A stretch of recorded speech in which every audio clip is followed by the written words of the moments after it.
All right, welcome back. I promised that was going to be a short break. We're going to do that so we can stay on track this morning because we have a lot of great things to get through.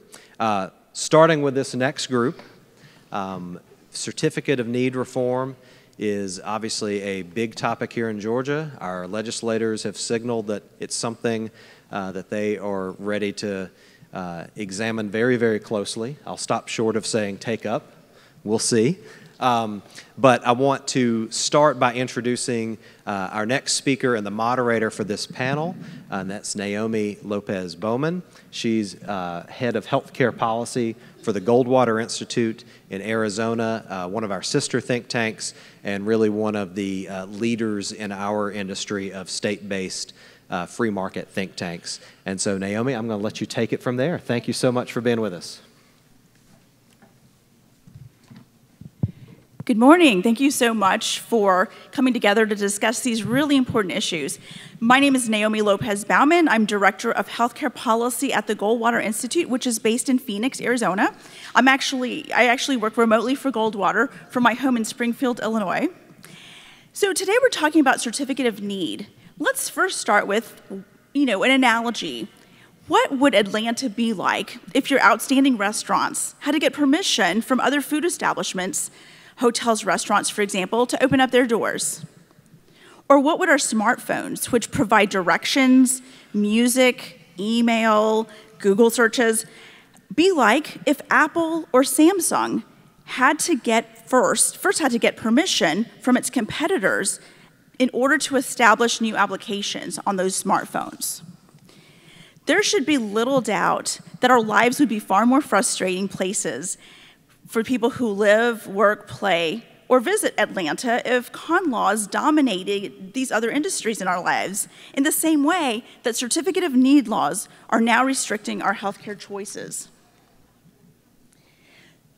So, adopted in the 1970s, these laws regulate the supply of healthcare services, and this goes above and beyond any licensing or regulatory laws by requiring the government's stamp of approval before qualified providers can offer more healthcare services, such as opening a new hospital or purchasing high-tech medical equipment. Con laws exist for one reason, primarily to protect existing hospitals from new competitors. So the Goldwater Institute operates in all 50 states around the country, and we do so through policy and also through the courtrooms, using state constitutional protections in order to protect and advance individual liberty. So the Goldwater Institute learned about a specialty hospital, a clinic in this area, and we supported our clients who knew firsthand how onerous the con laws are here in the state of Georgia. Dr. Hugo Roubeau and Dr. Malcolm Barfield are OBGYNs who co-own the Georgia Advanced Surgery Center for Women. It's an outpatient surgery center in Cartersville. Based on demand from other surgeons, in October 2014, they decided to add a second operating room to that facility and allow other surgeons to use the facility, kind of like Airbnb, but for a hospital surgery center. More doctors and more operating rooms mean better access to care, lower costs to those patients, and more charity care. The only thing standing in their way, though, was Georgia's Certificate of Need laws. This particular center is a comfortable, easily accessible alternative to the often cold and overwhelming environment of most hospitals. It specializes in minimally invasive laparoscopic surgery. And since opening in 2010, hundreds of minimally invasive outpatient procedures have been performed there, all with same-day patient discharge and zero incidents of transfusion, post-op infection, wound complication, or readmission. The problem is that the center is in direct competition with hospital-based operating rooms, and those hospitals are the ones that actually blocked their ability to expand. The center currently operates under a very narrow Certificate of Need exemption that allows only Dr. Roubeau and Dr. Barfield and their full-time employees to use the center. No other surgeons can use that center. Georgia's con law forbids these doctors from opening their doors to more doctors and serving more patients unless they effectively go to their competitors to get permission. And by allowing existing medical providers to object to new competition if it might hurt their bottom line, the con laws are imposing enormous financial costs and delays on anyone who seeks to provide medical services. Imagine if a gas station had to go to Exxon and Mobil and BP in order to open up a station. Imagine if your grocery store, if Whole Foods, had to go to their competitors like Publix in order to open. It doesn't make sense in any other industry, yet somehow people continue to argue that in healthcare it is different. The con laws constitute what one court has called a competitor's veto. It's an arbitrary prohibition on the liberty to provide safe and competent health care services, which is not imposed to ensure safety and medical treatment because it's already been established that many of these surgery centers actually have higher quality of care and better outcomes for patients, but it's used for the purpose of preventing economic competition. Unfortunately, last year, the Goldwater Institute and their plaintiffs lost the ruling. The Georgia Supreme Court upheld the con law here. So this leaves the Certificate of Need laws and any reforms going forward squarely in the hands of the legislature. The courts would not act on this, and so it's up to the lawmakers to take action if they actually want to increase access and affordability in the area of health care. We sought relief, and unfortunately, it was denied. The con issue is particularly interesting because at the federal level, there has been bipartisan support to ending these laws. They're outdated and they no longer meet the needs of access and affordability, which are really important goals in healthcare. The same federal government that once encouraged the con system has now abandoned it. And this is true in the Bush administration, in the Obama administration, and in the current one. According to a joint statement by the U.S. Department of Justice and the Federal Trade Commission, Certificate of Need laws impede efficient performance of healthcare markets. By their very nature, con laws create barriers to entry and expansion to the detriment of healthcare competition and consumers. They undercut consumer choice, stifle innovation, and weaken markets, and their ability to contain healthcare costs. Together, we support the repeal of such laws, as well as steps that reduce their scope. This is a very controversial issue. There are a lot of divisions by the old establishment hospitals and the newer, more innovative surgery centers. There are divisions along urban and rural areas, and it's very controversial. We're here to talk about that today. I'm very happy to introduce Terry England. He's a Georgia State Representative. He was elected in 2004. He's a farmer and small businessman. He's chaired the House Appropriations Committee since 2011. He's also the co-chairman of the Rural Hospital Stabilization Committee, which seeks a sustainable solution to meet the healthcare needs of rural hospitals.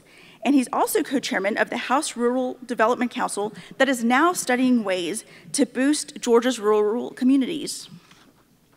We have the privilege of having Jimmy Lewis. He's the CEO of Hometown Health, which advocates for and develops business opportunities for member rural hospitals, serving more than 70 hospitals throughout the Southeast and partnering with dozens of vetted best practice business partners. Hometown Health's Hometown Health University serves over 10,000 professional learners nationwide. Mr. Lewis also serves on the Governor's Rural Hospital Stabilization Committee, the Global Partnership for the Telehealth Board, and is a trusted advisor on rural health care at the Georgia Capitol. Please join me in welcoming our distinguished speakers today.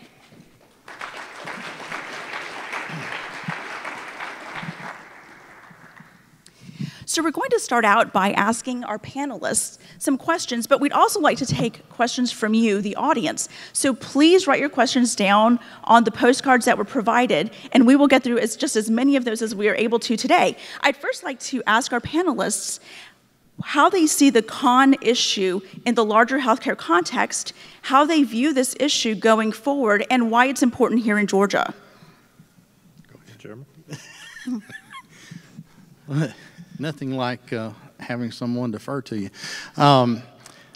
First off, I'm thankful I was sitting over on the side over here watching the judge, because it's been like watching a tennis match as much as he walked back and forth. But good to be with y'all today. And Naomi had mentioned several of the efforts that we've been working on over the last several years. And understanding that there is no single silver bullet that solves healthcare issues in our state, much less solves the issues of rural hospitals. And so a lot of what we've been working on over the last couple of years has been this sustainability of those small rural hospitals. And so once you start digging into that, and then once you start understanding those issues, then you start seeing the bigger picture. And I've been a healthcare forced learner over the last 8 years since I've been chairman of the Appropriations Committee.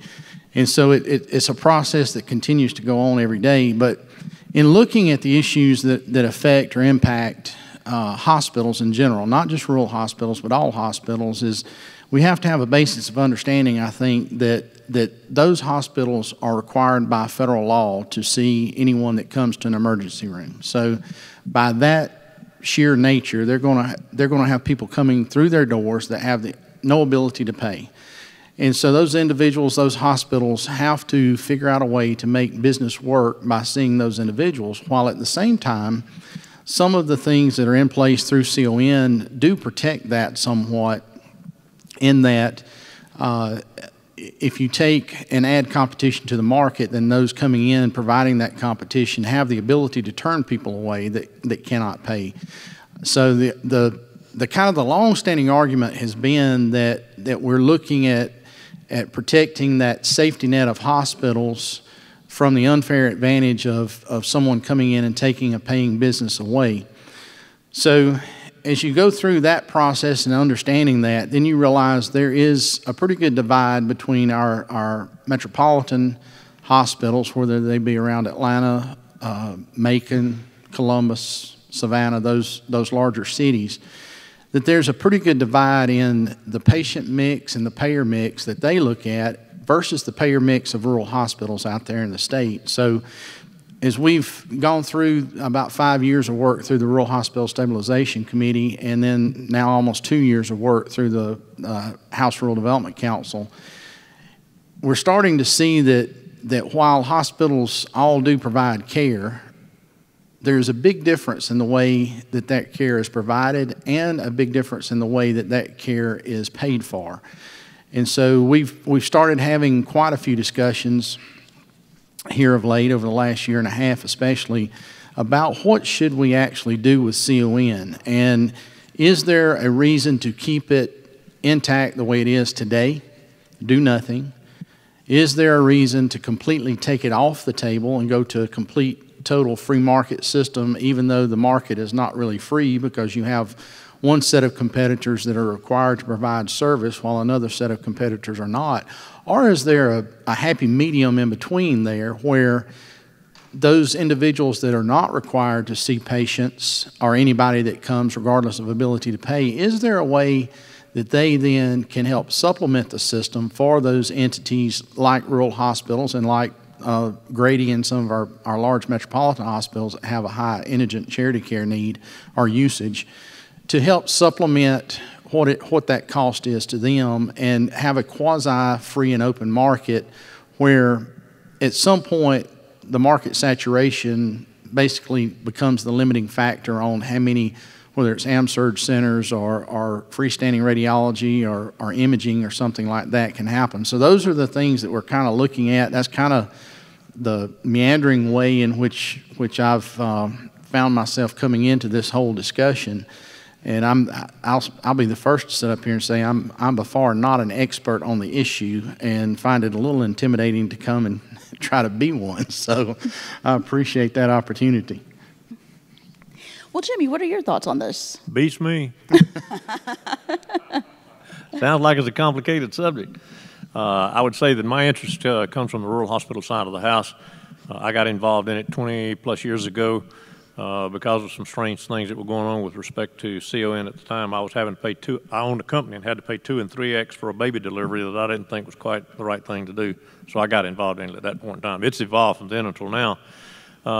And specifically with respect to CON, I think it's important to understand the history. It goes back to having been established in the early 70s, clocked along and came all the way up in Georgia until 1999, and an interesting event occurred at that time, and that was we cut Medicaid to 85.6% of cost.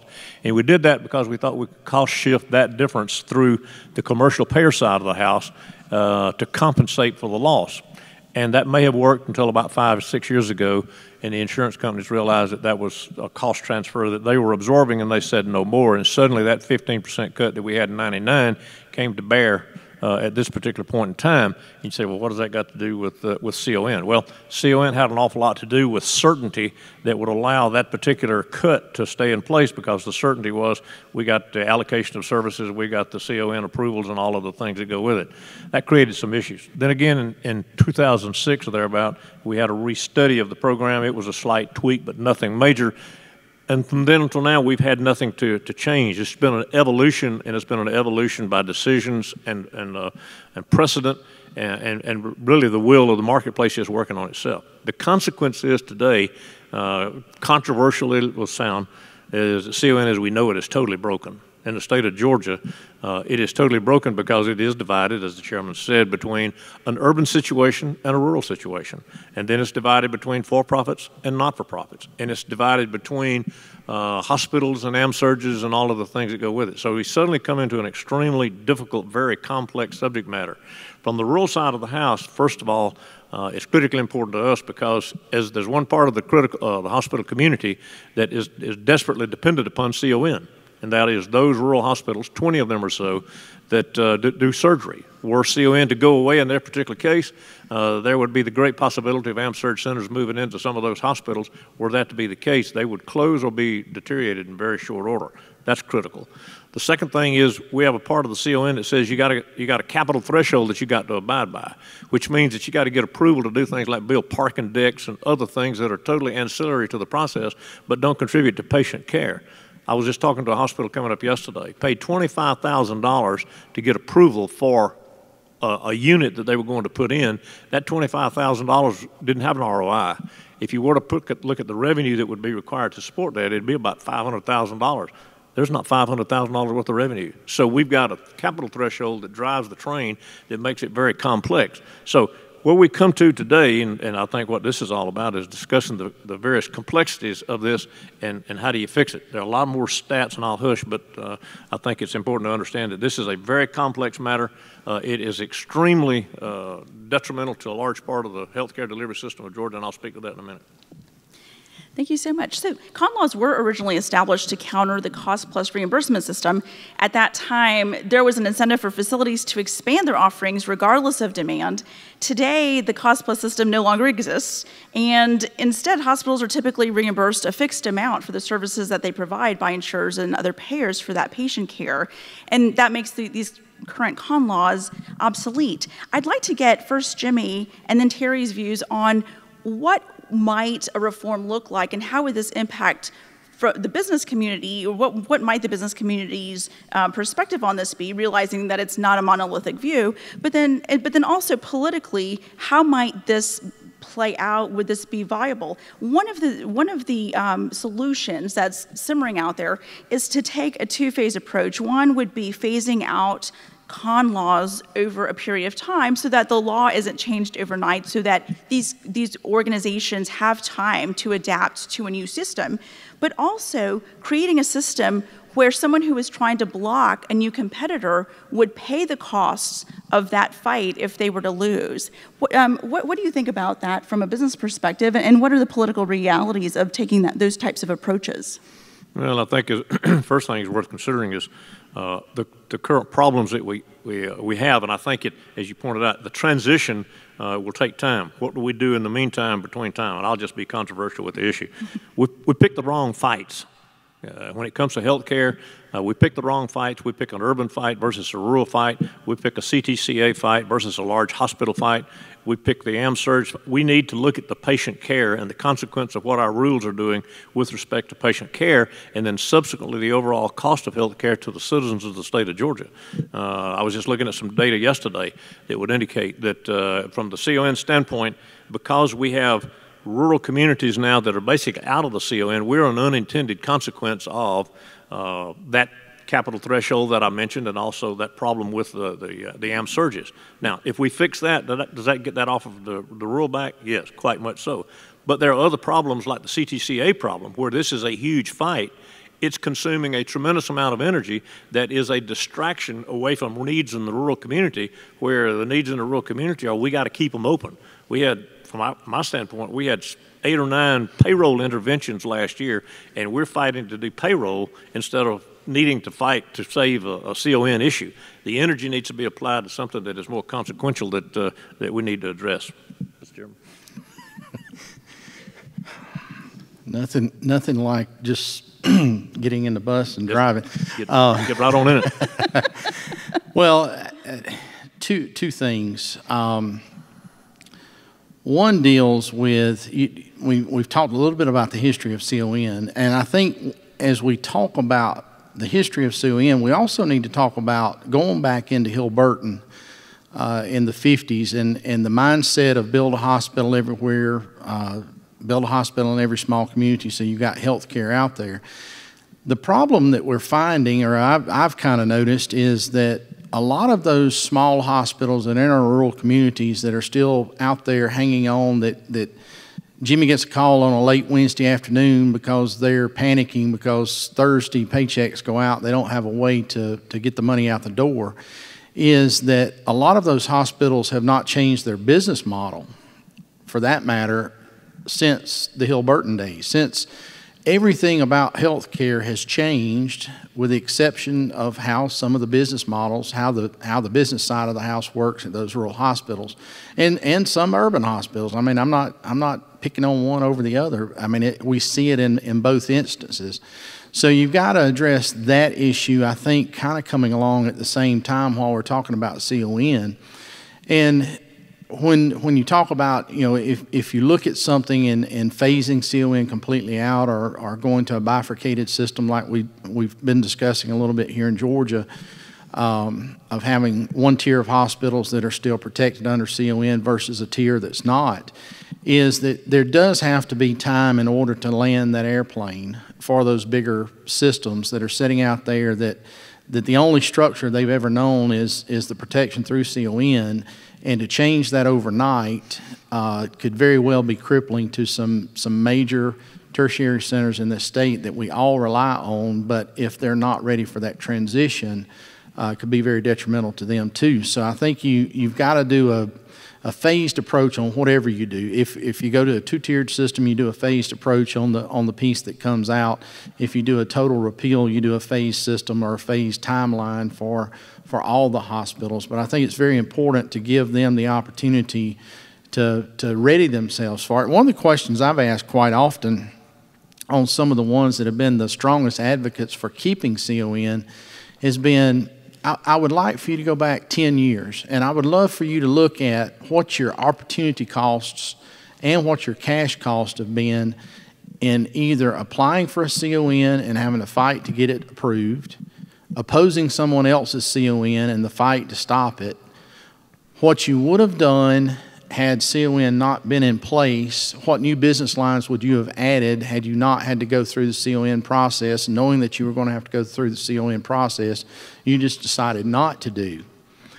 And then, you know, what partnership opportunities are out there as well? What has that actually cost you in cash money and in lost opportunity, and not only lost opportunity for new business lines, but lost opportunity for new lines of service for members of a community, for the community or the catchment area in which you serve. What has been the opportunity cost, the uncalculable, I'll get that out. It's kind of like that criminologist, yeah. Whatever it was the judge was using a while ago. Anyway. But what has the true cost to you as a hospital system been for having CON in place? So that, you know, and nobody's really come to me with an answer to that yet. So now that we're talking about these opportunity costs, let's move into the rapid rate of innovation in healthcare. We know that we're in the information age, the ability to access information, the diffusion of new treatments, the ability to individualize care for a particular patient as opposed to caring for a general population is really changing very rapidly. I was recently watching a profile of Mercy Hospital in St. Louis. They have an ICU that is remote. The patients are actually at home being monitored through telemedicine. There are video cameras, there's a medical support team in one location, but they're actually able to be ahead of the curve and detect problems before they become severe, and patients are at home and they're able to be in a more pleasant environment. What is the cost of certificate of need here in the state of Georgia in terms of innovation and patient care? Do you have any examples or any experience with taking a look at what's happening in another state, but it's not happening here in Georgia because of these bureaucratic obstacles? Well, you know, that's kind of a two-tier question as well, because there's the stifling impact somewhat of CON on that innovation, but there's also technology is changing so fast. It's hard, as a General Assembly, we wrestle every year here of late on keeping up with technological changes, whether it's hands-free driving, whether it's streaming services and things being bought that sales tax laws that were created in the 70s or 60s had never anticipated a way for that to happen. So you have the other issue on that is the system does not have the flexibility built in, not just through CON, but through just the bureaucracy of the ability to come in and say, okay, this is a new and innovative technology. This is a new way to treat a patient. This is a new way that makes it easier on the patient, easier on the doctor, easier on the family. So we've got to figure out a different way to pay it. So you wind up kind of at the same time while you're dealing with CON issues on limiting some of that innovation. You also run into the reimbursement side of the house. On reimbursement is a lot of times very lagging for those innovative ideas too. So there's no one simple thing on CON, because so many, we have built a system over 40 years that everything now is tied to that CON model. We probably should have looked at doing some things innovatively with CON 20 or 25 years ago, because what we run into now is not just, it's not that people do or don't like CON. Part of what I'm seeing from our friends in the hospital industry is they don't want to see changes to CON, but when you ask them why, they don't really know why, because they've been taught for 30 years to say they don't want to see any changes to CON. So it's not as simple as saying, yeah, we can set up telemedicine and do this and do that. It's a whole range of issues that are not necessarily tied to CON, but then it becomes a reimbursement issue and how that innovative service gets paid for as well. So, Jimmy, you're providing care for patients on the ground. You see this every day. Are there any services, are there any offerings that you're not currently providing as a result of these laws? How would you do business differently, and how would that impact patients' access and affordability? I think the first thing is to go back to what the chairman was indicating earlier. We need to look at this as a 40-year program that has not had any significant changes. And if we look at the rest of the world and we know that technology changes every 2 to 3 years, then we have gone through 13 or more iterations of change in the world, and CON has not gone through any of those. So we're 13 times behind the process of change. And in order to catch up to 13 times behind the process of change is an extremely difficult, unsettling process to be in. We know that just simply the fact that we cut it to 85.6% of cost over a period of time compounded, that's billions of dollars. We're not going to catch that up in a short time. We have other governing rules, EMTALA, and how EMTALA prevents us from making other decisions around ER. All of those things start to play into the same decisions that CON is about, and how we integrate those to make the change. We have telemedicine. I serve on a telemedicine board. The technology of telemedicine is so far beyond the acceptance of the use of the product, it's unbelievable. What we can do in monitoring and doing all sorts of other things is just completely unbelievable. But we can't get to it either from the financial standpoint or from the ethical or moral standpoint of acceptance of it, and that gets to be compounded by what we can do from some of the services with CON. An interesting service that, for example, with CON, 20 years ago, one of the most sought-after deals in CON was to be able to deliver babies. I mean, there were fights in the state of Georgia to deliver babies that were just absolutely it was the Hatfield and the McCoys. It's not that important anymore, for as much as it's evidenced by the fact that we've closed 14 OB centers. Now, all of that's changed, and none of that's been really given consideration in the CON. I only point that out to say that CON, to say to drop it, Today ain't in the cards. It's got to be fixed, it's got to be addressed, and it's got to be transitioned in time, but it's got to be very careful as to how it does it, because for as disruptive as we are at this point, being 13 times behind the technology curve, were we to say let's drop it tomorrow, we could go many more times beyond that because of the disruption of services. So we're almost out of time. If there was one thing you would like for the lawmakers and policymakers in this audience to take away from the discussion of certificate of need, what is it that they need to know? What is it that they should take away with them today about this issue? Jimmy? The cost of the administration of CON and the impact that it has on patient care and the cost to the consumer is unbelievable, and everybody needs to be educated in that. The administrative burden associated with this is beyond belief. I mean, typically down in the Capitol, like last year, you'd had 40 lobbyists lobbying for and 40 lobbyists lobbying against.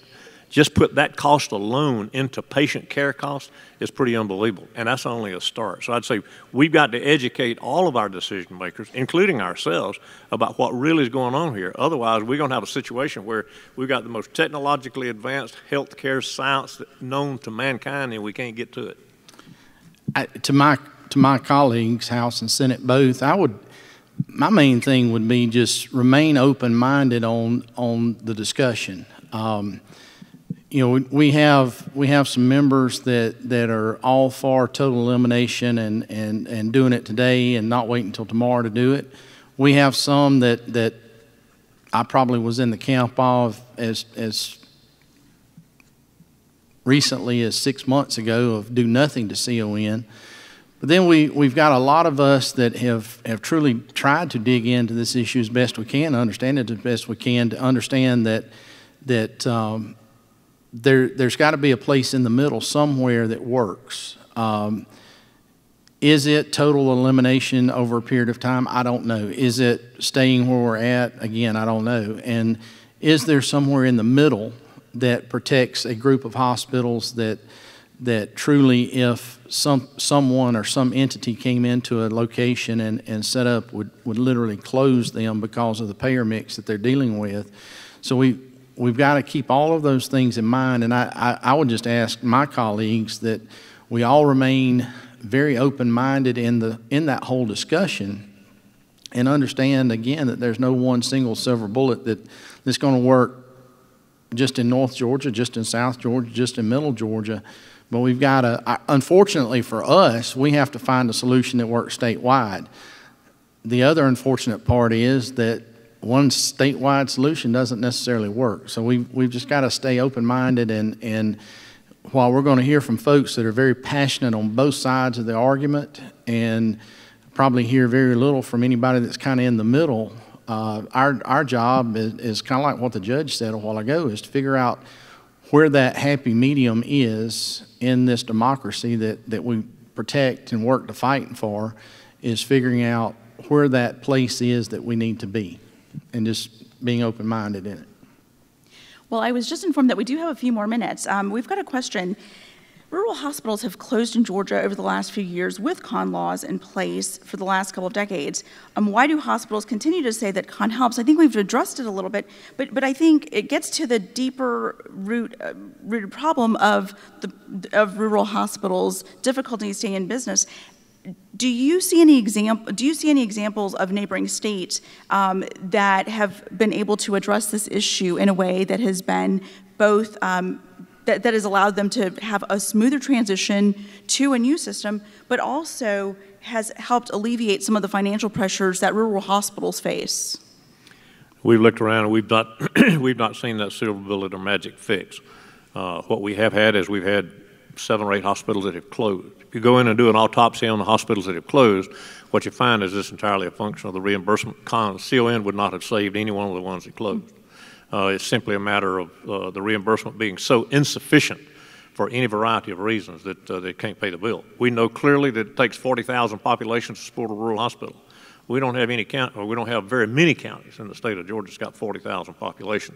So what we've got to find is the ability to collaborate, share services, and all of that really is kind of unrelated to CON until you get to something like AmSurge, where it's dependent upon the ability to protect that service to prevent somebody from coming in and taking it over. So we have another question that's related to nonprofit hospitals and the large salary structures that are in place for many of the executives in those organizations. But I think it also lends itself to talk a little bit about charity care, because this is an issue where hospitals will say that they have to take the higher risk patients where those hospitals simply don't qualify to be treated at a smaller surgery center, for example. And hospitals do have to, by law, they do have to take all patients. And so the question, let's talk a little bit about this charity care issue. Would there be a way to navigate a solution that would have a requirement on surgery centers, for example, to provide charity care or a certain amount of charity care so that there would not be that uneven footing where hospitals were required to take those patients that were the costlier patients? There's certainly a way. There's certainly several ways to do that. One is in CON today, there is a requirement for indigent charity care, a certain threshold, and it's set mostly at 3% across the board. There is a way to look at that and say, okay, we're going to tell everyone that you're going to do 10% or 8% or 7% or 9%, whatever that magic number is, should you choose not to.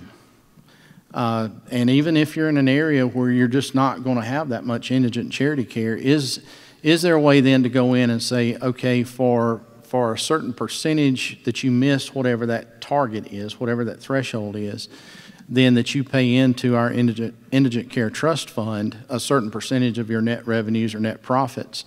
And then that goes into that indigent care trust fund, which then goes back out to those highest providers of indigent charity care hospitals across the state, whether it be a hospital or an AmSurg center or anything like that. Put a requirement of some shape, form, or fashion of indigent and charity care in their lap to say that in order to get a license or to get a CON or both within the state, you're going to be required to come up with a certain amount. Or then you could flip it a different way and say, okay, for those services that you provide that are protected by CON, there'll be a surcharge on each of those procedures. That surcharge then goes into the Indigent Care Trust Fund and goes out to the rural hospitals, or even like Grady here in Atlanta that does a very high indigent charity care rate in a metropolitan area. Is there a way to do it that way? So there's several options out there that we're looking at. I agree. It's a situation where it really boils down to pay to play. And a pay to play is if you're in the business and you're making substantial profits, or you're making substantial revenues at the expense of those who are providing the Medicaid and the indigent and the charity, then maybe there's a way to redistribute some of those excess profits over into the needy communities, whether it be Grady or whoever it happens to be, a rural hospital. So I think that clearly is one option and one opportunity to take a look at. The other is when we have a situation where a hospital is about to close, where are the friends that need to come to help to prevent that hospital from closing who happen to be making large sums of money in profits? Well, and one other thing I would add to it, when we started the Rural Development Council last year, the speaker gave us our charge on what we were to look at. And to kind of paraphrase what his charge was it shouldn't matter, prosperity shouldn't matter based on zip code. Quality of health care shouldn't matter, or the zip code shouldn't matter on the quality of health care that one has access to as well. So, you know, that I am thankful and we are blessed to have some of the hospitals we have in our urban centers and the abilities they have. And truly, there are some of those abilities that you only need 100 of a year in a state of 10.5 million people, so you don't need to replicate those across the state. But what you do need and what we have an obligation as members of the General Assembly to do is make sure that those most common services are available at high quality and affordable prices across the state. I would comment that it's important to understand, too, that in the state of Georgia, 20% of the state of Georgia is rural. Most of that happens to lie below I-20 and 75 and such as that. We must understand that as CON goes away or does what it does for cause services to go away, you got to make sure that those people have some form of access in that part of the world. As someone told me the other day, the last thing you want to do is have a wreck in Alma. So we're just about out of time. The certificate of need issue is not obviously going to be solved in 45 minutes, but I think that it really is important to think about these very complex issues and think about how to move forward in a solution. Healthcare is changing very rapidly. There are going to be a lot of opportunities in the next year or two to provide broader comprehensive reforms in the state that will impact access and affordability, and there's a very good chance that states will have a lot more flexibility from the federal government for those dollars as well. And so the more that a state can impact access and affordability, expand the offerings in the healthcare system and reduce prices, the better off that the state will be in terms of patient care, in terms of patient access, but also in terms of stretching those federal dollars that are coming into the state to go just as far as possible in meeting the needs of citizens and allowing them the greatest flexibility and preferences for their families. So if someone wanted to follow up with you guys, what's the best way to reach you? I hide in a cave. Email is usually the best way to reach me because I'm on the road a good bit. So England Homeport 2 at windstream.net is my email address. It's on my website through the House website. That email address is there as well. Terry.England at house.ga.gov is another way. So those are probably the two best ways to catch me. That's it. I live by it. I watch it. I grow by it. That's 770-363-7453. Well, we're about to go into our next session, led by my good friend Kelly McCutcheon, who's actually going to discuss all the ways that healthcare can be fixed in the next 45 minutes. But I'd really like for you guys to join me in giving Jimmy and Terry a big round of applause for sharing their expertise and knowledge today with us.